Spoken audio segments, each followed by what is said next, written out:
From Daily Forex, this is Chris taking a look at Bitcoin. Bitcoin continues to struggle as the session for Tuesday has seen roughly a 4% loss. All things being equal, this is a market that has broken below the 200-day EMA, which is at the structurally important $108,000 level.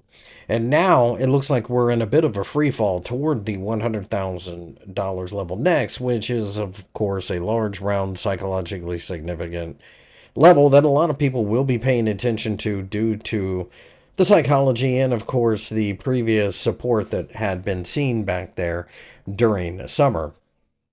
I think at this point in time, Bitcoin is just simply reflecting the reality of Bitcoin.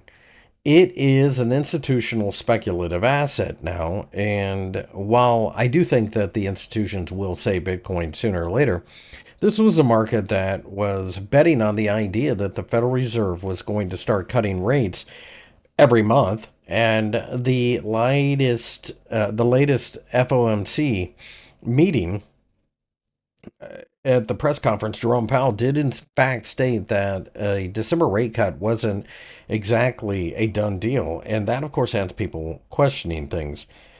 What's interesting is that Bitcoin should be thriving in this environment if people really believe that the central banks around the world are going to cut. So what this tells me is people are not willing to take a lot of risk right now. You need to have a lot of risk taking out there in order to see Bitcoin jump. At this point, if we were to turn around and break above the $108,000 level where the 200-day EMA is, then I think that's a bullish sign. But ultimately, this is a market that I think we need to pay close attention to at the $100,000 level, because if we lose that, things get ugly, and Bitcoin probably goes down to $84,000 before it's all said and done.